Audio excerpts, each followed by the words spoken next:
Merasa hidup selalu sial, sulit rezeki, dan dijauhi orang?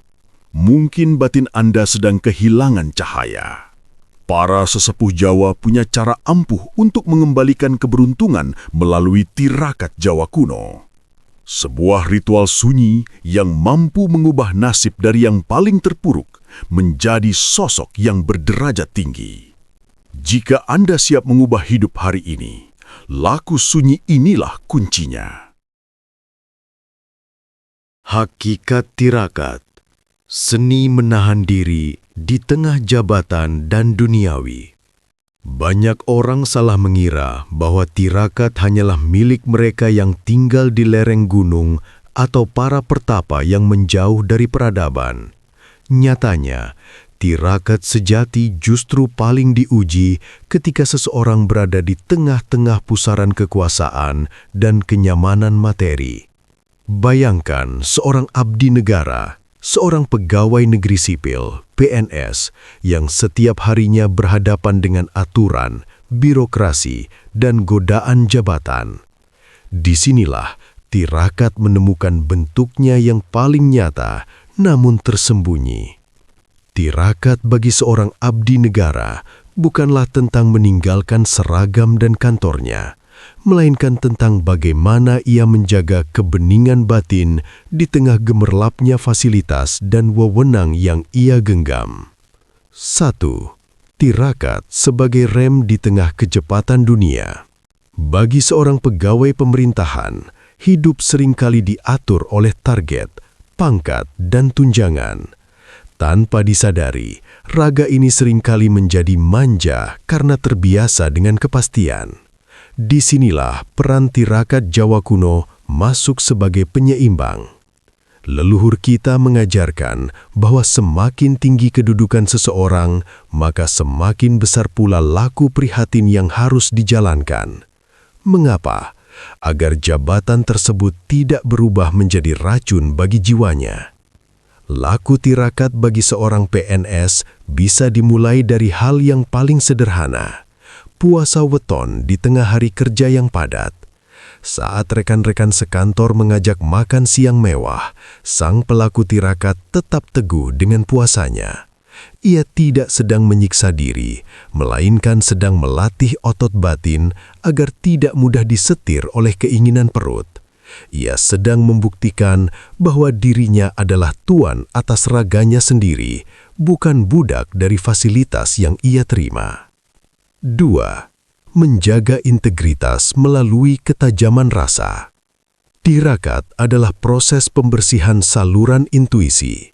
Seorang abdi negara yang rajin menjalani laku sunyi, seperti siam atau melek, mengurangi tidur, akan memiliki ketajaman rasa yang berbeda.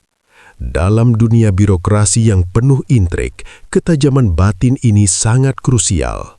Ia akan mampu merasakan mana kebijakan yang benar-benar berpihak pada rakyat dan mana yang hanya sekedar permainan kepentingan. Tirakat membuatnya memiliki pagar batin. Ia menjadi pribadi yang sulit goyah oleh suap atau godaan yang merusak integritas. Baginya, jabatan adalah amanah yang akan dimintai pertanggungjawaban di hadapan Gusti Kang Maha Kuasa. Dengan tirakat, ia menarik energi dari langit untuk membantunya menyelesaikan urusan bumi.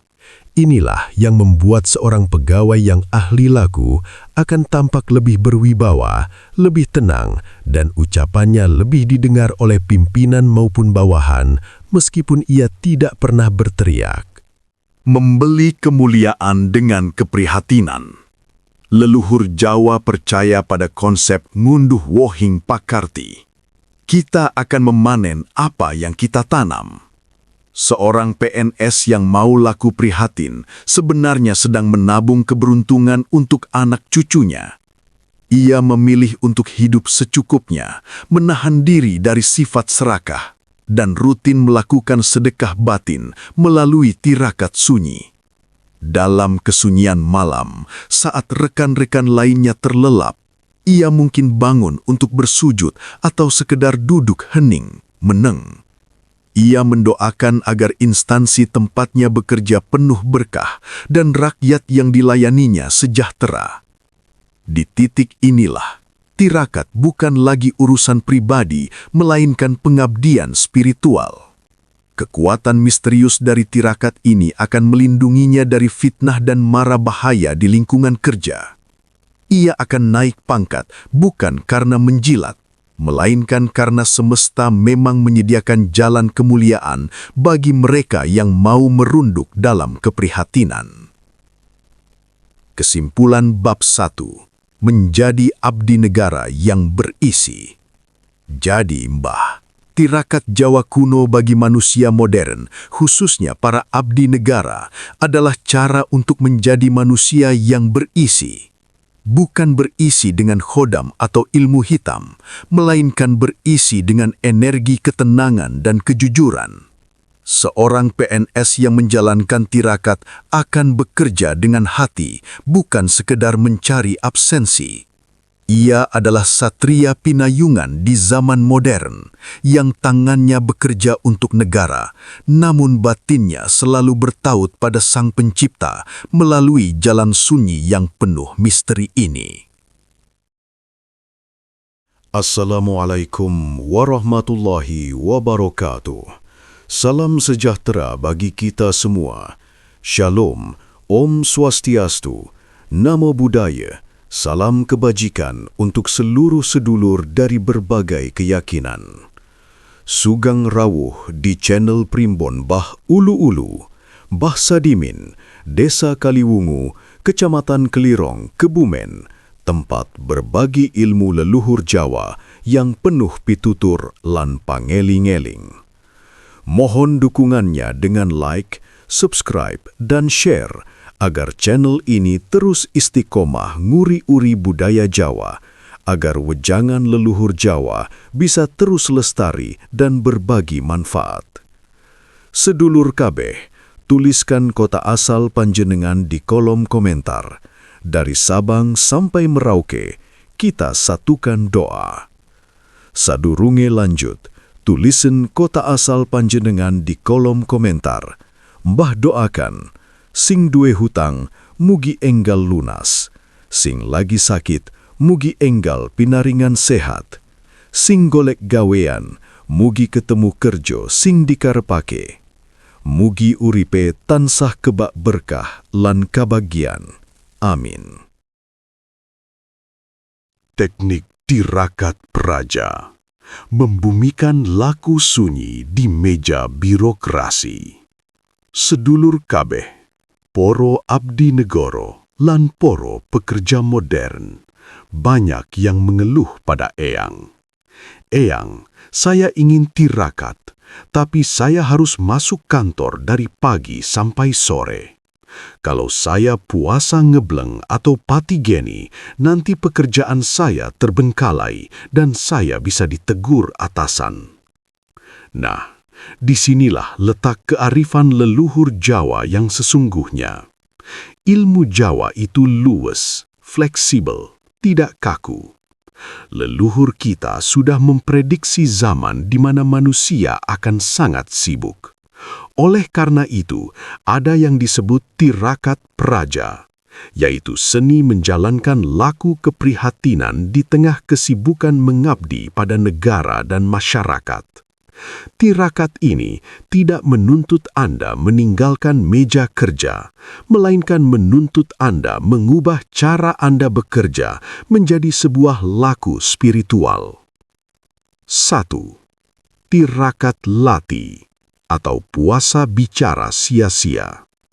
Langkah pertama dan paling mendasar dalam tirakat praja adalah tirakat lati atau menjaga lidah. Kantor pemerintahan seringkali menjadi pusat gosip, keluhan, dan obrolan politik kantor yang tidak berujung. Bagi seorang pelaku tirakat praja, mulutnya adalah gerbang energi. Praktiknya, mulailah dari hal kecil. Saat rekan kerja mulai bergunjing atau gibah tentang atasan atau sesama pegawai, cobalah untuk diam. Jangan ikut menimpali, Jangan pula menghakimi. Cukup dengarkan dengan tenang, atau jika memungkinkan, alihkan pembicaraan ke hal yang produktif. Energinya. Saat Anda menahan diri untuk tidak ikut bicara sia-sia, Anda sedang mengumpulkan energi kewibawaan. Leluhur menyebutnya sebagai sabda pandita ratu.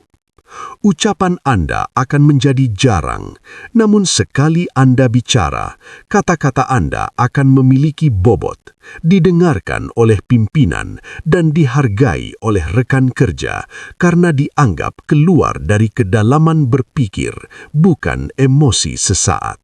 2. Tirakat raga, puasa weton di tengah rapat. Ini adalah tirakat fisik yang paling umum dan sangat kuat dampaknya. Puasa weton atau puasa pada hari kelahiran Anda sesuai kalender Jawa adalah cara untuk menghormati sedulur papat limo pancer Anda sendiri. Prakteknya, menjalankan puasa weton di hari kerja. Tantangannya sangat berat, rapat yang menyediakan snack enak, ajakan makan siang dari kolega, atau godaan kopi sore. Seorang PNS yang tirakat akan tetap teguh. Ia akan menolak dengan halus tanpa harus pamer bahwa ia sedang puasa. Ia cukup berkata, "Maaf, sedang kurang enak perut," atau alasan logis lainnya. Energinya, menahan lapar dan dahaga di tengah godaan kenyamanan kantor, akan membakar ego keserakahan. Ini menciptakan aura perlindungan gaib alami. Pegawai yang rutin puasa weton seringkali selamat dari fitnah politik kantor, dijauhkan dari niat jahat orang lain, dan memiliki daya tahan mental yang luar biasa saat menghadapi tekanan pekerjaan yang tinggi. 3. Tirakat melek, mengurangi tidur tanpa mengantuk. Banyak pegawai pemerintahan yang harus lembur atau pulang malam. Daripada mengeluh, ubahlah momen ini menjadi tirakat melek atau laku tidur. Leluhur percaya bahwa wahyu atau inspirasi seringkali turun di sepertiga malam terakhir saat dunia sedang sunyi. Prakteknya, cobalah untuk bangun 1 atau 2 jam sebelum waktu subuh.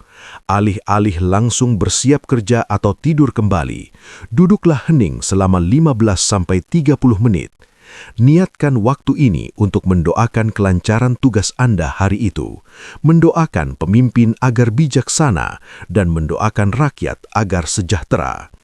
Energinya, laku ini mengasah intuisi atau meripat batin. Anda akan menjadi pegawai yang cerdas secara spiritual. Anda seringkali mendapatkan ide-ide cemerlang untuk menyelesaikan masalah birokrasi yang rumit yang tidak terpikirkan oleh rekan kerja lainnya. Ketajaman pikiran Anda akan meningkat pesat karena batin Anda sering diajak bicara dalam kesunyian malam. 4. Tirakat netra, menjaga pandangan dari keserakahan. Ini adalah teknik tirakat praja yang paling sulit di zaman modern. Tirakat netra adalah kemampuan untuk melihat dunia apa adanya, tanpa keinginan untuk memilikinya secara tidak sah. Di kantor, godaan mata sangat banyak.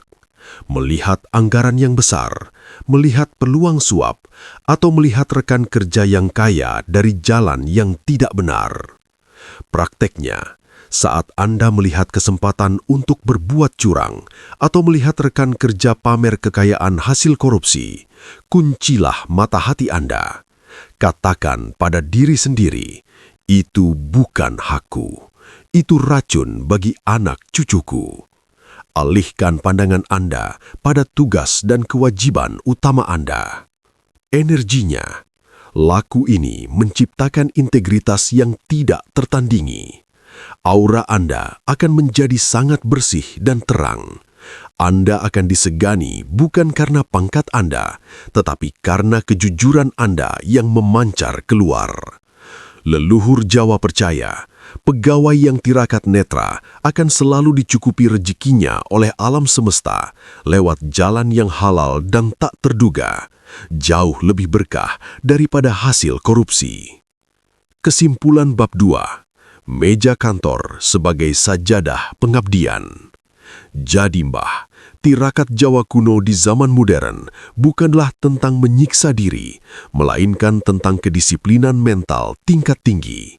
Bagi seorang pegawai negeri atau pekerja kantor, setiap tugas adalah bentuk tirakat.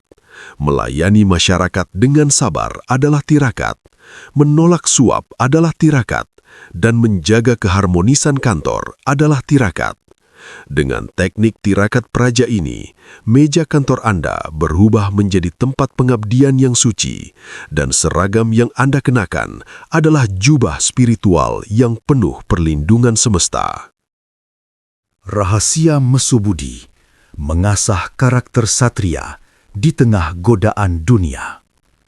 Sedulur KB, tirakat fisik yang kita bahas di bab sebelumnya hanyalah sebuah pintu masuk. Namun inti dari segalanya adalah apa yang disebut para leluhur sebagai Mesu Budi. Mesu artinya memeras atau mengasah, sedangkan Budi adalah akal budi, karakter, dan nurani. Bagi seorang abdi negara atau pegawai pemerintahan, Mesu Budi adalah proses mengolah rasa agar jabatan tidak membuat jemawa dan tugas tidak membuat putus asa. Ini adalah cara membentuk mentalitas satria yang tetap tegak meski badai godaan menerjang dari segala arah. 1. Melenyapkan sifat aigul atau sombong karena jabatan. Penyakit paling berbahaya bagi seseorang yang memegang wewenang adalah rasa sombong. Merasa lebih tinggi dari rakyat yang dilayani, atau merasa lebih hebat dari rekan sejawat. Dalam laku Mesu Budi, seorang pelaku tirakat diajarkan untuk melakukan andap asor. Praktiknya, di kantor, Mesu Budi dilakukan dengan tetap menghargai siapapun, mulai dari pimpinan tertinggi hingga petugas kebersihan atau cleaning service. Semakin tinggi pangkatnya, ia justru semakin merunduk seperti padi. Energinya, orang yang berhasil mengasah budinya akan memancarkan energi yang menyejukkan. Ia tidak perlu gila hormat, karena kehormatan itu akan datang sendiri secara alami. Alam semesta akan mengawal orang-orang yang rendah hati, namun memiliki kualitas kerja yang tinggi. 2. Mengolah sabar di tengah birokrasi yang rumit. Dunia kerja, apalagi di pemerintahan, seringkali penuh dengan tekanan, kritik, bahkan fitnah. Banyak orang yang batinnya meledak karena tidak kuat menahan beban emosional. Mesu Budi melatih kita untuk memiliki jembar segarani atau luas samudranya. Praktiknya, saat Anda dikritik dengan tajam atau saat pekerjaan Anda tidak dihargai, jangan langsung bereaksi negatif. Tarik nafas, gunakan filter batin. Anggaplah itu sebagai ujian untuk meluaskan daya tampung batin Anda. Energinya, kesabaran yang diolah melalui tirakat ini akan berubah menjadi kekuatan magnetik. Orang yang sabar dan tenang dalam tekanan biasanya akan menjadi orang yang paling dipercaya oleh pimpinan untuk menangani urusan-urusan besar. Karena semesta tahu, wadah batin Anda sudah cukup kuat untuk menampung tanggung jawab yang lebih besar. 3. Menjaga eling lan waspodo dalam setiap keputusan.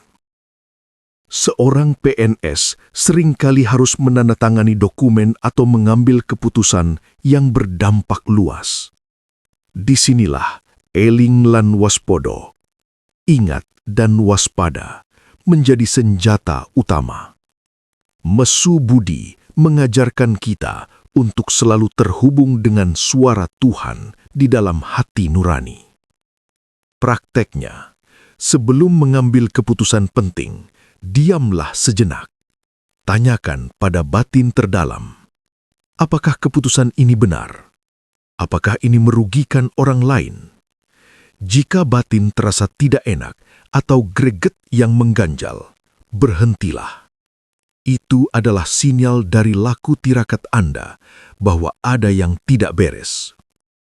Energinya, Ketajaman intuisi ini akan menyelamatkan Anda dari kesalahan administrasi atau jeratan hukum di masa depan. Banyak pegawai yang selamat dari masalah besar hanya karena mereka mendengarkan firasat yang muncul dari hasil mesu budinya. 4. Mati sajroning urip. Melepaskan keterikatan hasil. Puncak dari mesu budi adalah laku mati sajroning urip. Bukan berarti mati secara fisik, tapi mematikan ego dan ambisi yang berlebihan. Anda bekerja secara totalitas, memberikan yang terbaik untuk negara, namun batin Anda tidak terikat dengan hasil.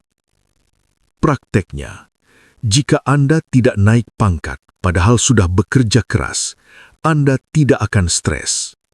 Jika Anda dipindah tugaskan ke daerah terpencil, Anda tetap bahagia. Karena bagi Anda, pengabdian adalah ibadah dan Tuhan adalah atasan tertinggi Anda. Energinya, orang yang sudah mencapai titik ini tidak akan pernah bisa dijatuhkan oleh siapapun, karena ia sudah jatuh lebih dulu di hadapan Tuhannya. Ketidakbergantungan pada dunia justru membuat dunia bertekuk lutut padanya. Keajaiban demi keajaiban akan muncul. Rezeki akan datang dari jalan yang tidak disangka-sangka sebagai upah dari kemurnian batinnya. 5. Kesimpulan bab 3. Menjadi satrio piningit di zaman modern. Mesu budi adalah rahasia mengapa para leluhur kita dulu begitu berwibawa. Mereka tidak gila jabatan, tapi jabatan yang mengejar mereka. Bagi Anda para abdi negara, jadikanlah kantor Anda sebagai tempat untuk mengasah budi pekerti. Tirakat bukan hanya soal tidak makan, tapi soal bagaimana Anda mengelola hati di tengah dunia yang penuh godaan. Dengan mesu budi, Anda bukan sekedar pegawai. Anda adalah satria modern yang menjadi penjaga moral dan nurani bangsa. Dampak nyata, kedahsyatan tirakat dalam karier dan kehidupan. Sedulur sedoyo, banyak orang bertanya, "Yang, apa benar tirakat itu bisa mengubah nasib?" Jawabannya bukan hanya benar, tapi nyata dan seringkali tidak masuk akal jika dinalar dengan logika manusia biasa. Saat panjenengan berani menjalani tirakat, sejatinya panjenengan sedang menanam energi di jagat raya. Dan menurut hukum alam, nopo sing ditandur, niku sing bakal diunduh. Bagi panjenengan para abdi negara atau pekerja, inilah dampak nyata yang akan terjadi. 1. Karier yang mlumaku dewe, kenaikan derajat tanpa pamrih. Di dunia kerja, banyak orang sikut-sikutan untuk naik jabatan, tapi bagi praktisi tirakat, pangkat itu datang karena kersani Gusti melalui alam semesta. Keajaibannya, ketika batin panjenengan sudah matang karena tirakat, aura panjenengan akan menjadi magnet bagi pimpinan. Panjenengan akan terlihat memiliki bobot yang berbeda. Sering terjadi, jabatan yang dikejar-kejar orang lain malah diberikan kepada panjenengan tanpa diminta. Inilah yang disebut wahyu jabatan.